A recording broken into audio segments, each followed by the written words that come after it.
Welcome to Texas Rye Whiskey Studies for the National Rye Tournament, episode number 15, and the tournament match number 5, coming to you from Fort Worth, Texas, where it is currently 94 degrees on Thursday, June 18th, 2026. What I am doing is studying a variety of rye whiskeys and then conducting a tournament. So I'll study 2 rye whiskeys in a row, and I started at the 80 proof level, and I'm working my way up. And after the second rye whiskey, then we do a competition, head-to-head, blind. And so today, we've got Corsair Dark Rye versus Michter's Single Barrel. The rules. I judge these whiskeys on their history, their bottle, label, and marketing, composition, appearance, nose, taste, mouthfeel, burn, and finish. But really, the deciding factor is, if I was offered these 2 whiskeys 5 nights in a row, which one would I choose? If I can only have one, which one would I choose 3 nights out of the 5? So it's all about drinkability, personal preference. So in case of a tie, then price, value, and availability will determine the winner. And this has happened a few times in my tournaments. So, price, value, and availability is important, obviously. And just for fun, I'm going to drink these out of blacked out glasses because visually there's a huge difference between some whiskeys, and then my emotions get involved, and I can go with what I see instead of what I'm tasting, right? But also, part of the fun here is, can I actually figure out which whiskey's in which glass? Now, the Corsair is in glass number 1. On the bottom, there's a label, glass number 1. And Michter's is in glass number 2. So you'll be able to see those numbers when I'm drinking. I don't watch for the numbers, so you'll be able to tell. And then at the end, once I determine a winner, I try to name which one is which. Although somewhere along the line, I might say, well, I think this is X and this one's Y. And then the winner is going to get a cocktail. Okay? So the first thing that I go by is history. And looking at the history of these 2 brands, this is kind of an older, more established brand. This one is more of a young upstart brand, sort of. Okay? And so I'm not convinced on that. But what I see with Corsair here is there is a lot of clarity and consistency with their story. This is 2 friends who came up with the idea to start a whiskey company, and they did, and they've stuck to it. Whereas with the Michter's, there's a very tenuous, even imaginary link to an 18th century farmer in Pennsylvania. And so this is a brand that's changed hands many times. It's changed states. It's changed owners. And so you get a really convoluted history here, and yet they want to link it to 1753. That's what's on the label. And so that's really kind of legend, myth, wishful thinking, which is actually common in the whiskey business. Elijah Craig. The Elijah Craig that we all know and love doesn't have anything to do with the real Baptist preacher Elijah Craig. Not really. Evan Williams, same thing. Now, Jim Beam's got a legitimate claim to being who they claim to be. But, but this history and legend and myth is actually part of the reason I got into whiskey. And so I like that, and I appreciate what Michter's is trying to do here. However, when I'm judging one against the other, I'm going to go with the one that's got the real solid story. 2 friends who formed a whiskey company and they stuck with it. So Corsair for the win in history. Bottle, label, and marketing. I like both of the approaches to the bottles here, but I'm going to say the Michter's has the more classic approach. Both labels are kind of interesting, but again, the Michter's has much more of an older appeal to it.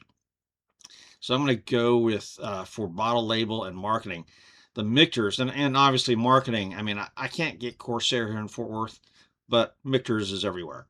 So good marketing.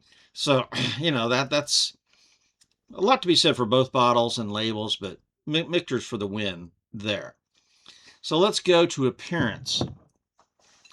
Well, when I hold this up, you can readily see that one looks like coffee and one looks like tea. Okay, so the Corsair, I mean, it's labeled dark rye, right, for a reason. I tend to prefer darker whiskeys, and so it's a personal preference thing. So for appearance, Corsair for the win. Composition, Michter's on the label. I mean, it's a single barrel. And if you go to their website and look at their video, they say that we even have a farm where we raise our own grain. However, on the label, it says bottled by Michter's, not distilled by, bottled by. When you research it a little bit further, they source a lot of their whiskeys. You come over to Corsair, and their label says mashed, distilled, and bottled by Corsair. And they even give you what kind of ryes are in here as well. So, you know what? For composition, even though Michter's is the more established brand, more famous brand, single barrel, we don't know where that single barrel came from. And that's standard practice in the industry. So there's no, I'm not knocking them for doing that. I'm just saying, for my purposes, clarity matters, and Corsair wins on composition. Price, value, and availability. Corsair is not available in Fort Worth for me. Now, I did buy this in Fort Worth. If you look at that price, $19.99.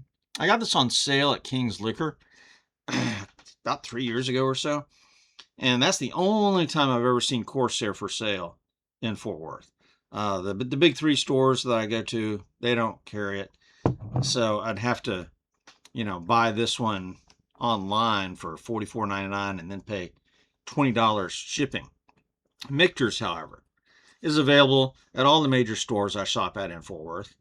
Total Wine, $42.99. Specs, $45.13. And Goody Goody, $49.99.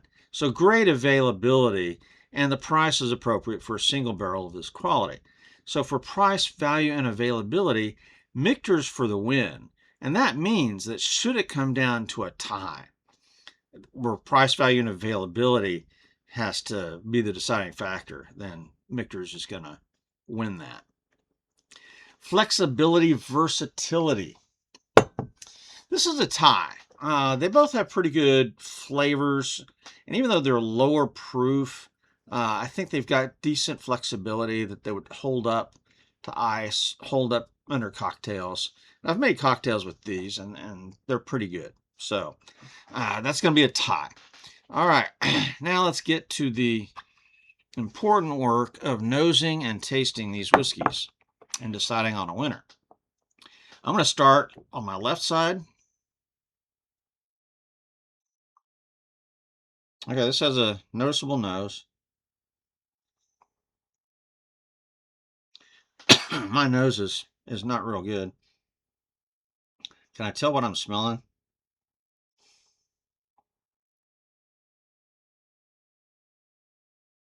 Some darker fruits, maybe. Dark sweetness. Nothing real definitive. The one on my right.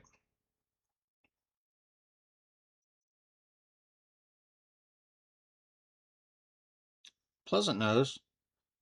And not real strong, so nothing real definitive there either. Maybe a little bit sweeter. Both of these are good noses, but I'm going to have to say a tie on the nose. Both were enjoyable. Both were kind of above average, I think. So, but to determine a winner off the nose, that's not going to happen. So let's go with the taste. And since it's a tie, and these are both fairly much the same proof. Let me see. See, what you don't want to do is taste the high proof. Or the Corsair is 42.5 or 85 proof. And the Michter's is a little bit less.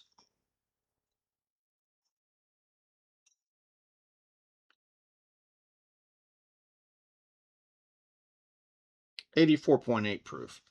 So these are real close in proof, and that's what you want. If you've got one that's higher proof, that can be an unfair advantage. So I'll start with the one on the left.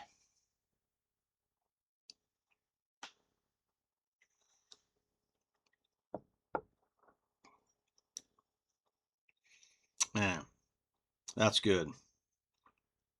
Well, I'm getting chocolate notes. Wow. Okay, right away, I think this is the Corsair. I think this is glass number 1. But I'm not going to decide that yet. But I'm just saying, I got a mouthful of chocolate rye. Not much rye spice going on there. This is definitely molasses, chocolate, barrel notes. Wow. Okay, I don't even need to repeat that. I mean, that was just amazing. All right, rinse my mouth out.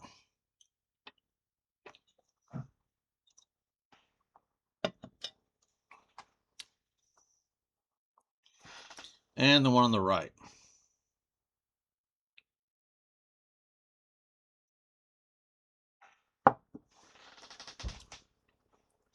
Lighter, sweeter, more of a traditional rye there. Yeah, getting a little bit of rye notes, but also some vanilla. I've only recently been able to start tasting vanilla in whiskeys. I went for years without tasting vanilla. Now I'm getting that. So I mean, these are both really good. Very different. The first one was much darker. This one is got a sweeter profile, more rye spice. Wow. Okay, these are both very good. I'm going to give the one on the left for taste is my preference. Mouthfeel, burn, and finish though. All right, rinse my mouth out again and start this all over. Well, let me start on the right side and work my way back.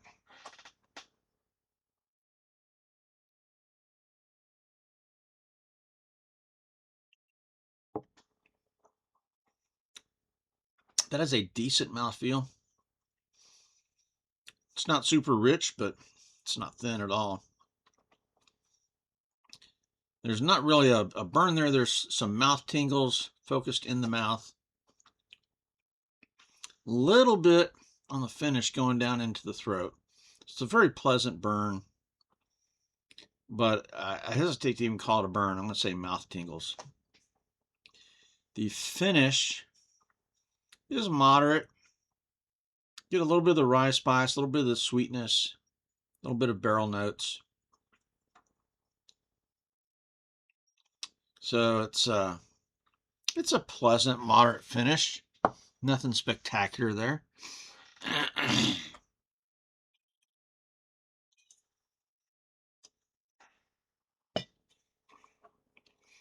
Going back to the one on the left.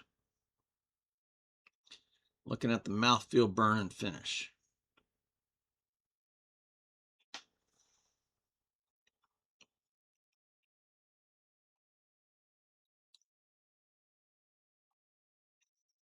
Maybe a little bit more of a burn. Not much.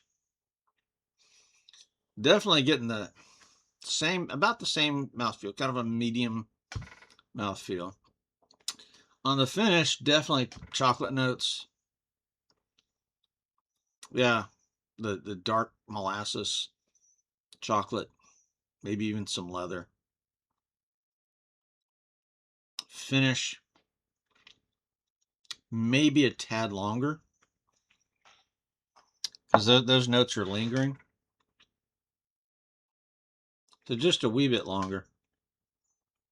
Yeah, definitely more of an intense finish. Burn's going to be about the same, maybe just a little bit more of a burn on this one. So the mouth, it's still just very low grade burn. I mean, mouth tingles plus a little bit of extra. I'm going to say the one on the left wins that. So all things considered here, I'm going to declare the one on the left to be the winner. And I'm going to say the one on the left, I think, is the Corsair. And my batting average with guessing which is which is only about 50%. So I'm horrible at this. I don't recommend doing this at home. Okay. So I think the one on the left is glass number 1. We'll see. It is. It is glass number 1. So we have a winner. Corsair. And the chocolate notes in here from this chocolate rye won the day. I mean, I tend to like darker whiskeys, and this is only aged like 8 months. Look at this whiskey. 8 months. Really. This is amazing. So, okay, we have a clear winner. Well, what that means is the winner gets a cocktail. So let me make a cocktail. And then the cocktail that I made previously with Corsair was one of the absolute best cocktails I've ever made. It was old-fashioned. So let's see if I can replicate that. Stand by. And I'm back with an old-fashioned, but I made it very differently from the one the other day.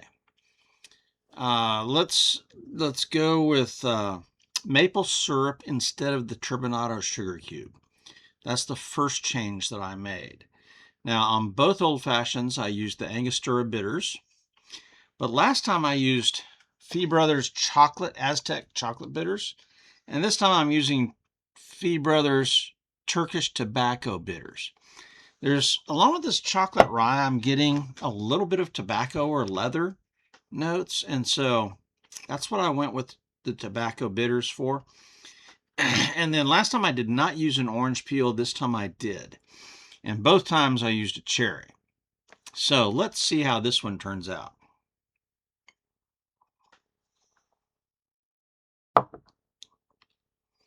Oh my. Yeah. That is quite good. Now, the orange peel makes the biggest difference.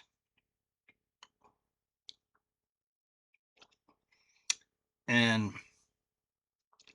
that really gives a little hint of the citrus going on there, which offsets the darker notes that are pervasive here. That is just really good. And so there's more than one way to make an old-fashioned. What I like to do with my old-fashions is tailor the ingredients to the individual whiskey. And so for something like this dark rye that really does have chocolate notes, turbinado sugar works great. I think the maple syrup probably did better. The chocolate bitters and the tobacco bitters, that may be a draw. Orange peel, I could go either way with the orange peel. Last time I did not use the orange peel. This time I did. And so that really makes a bigger difference, I think, than the bitters. But this is darn good. Okay, so we have a winner.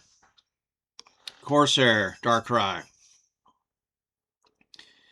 Now, what's up next time on Texas Rye Whiskey Studies? Hold on. Let me check and see. All right, next up is going to be the Old Overholt, and this is an 86 proof version. So we've gone up from the 85 proof to an 86 proof. And this is how I like to do it. Just work my way up the proof spectrum slowly. So this will be next up in my rye whiskey studies. All right, for now, this is Stab the Dragon Productions for Texas Rye Whiskey Studies out here.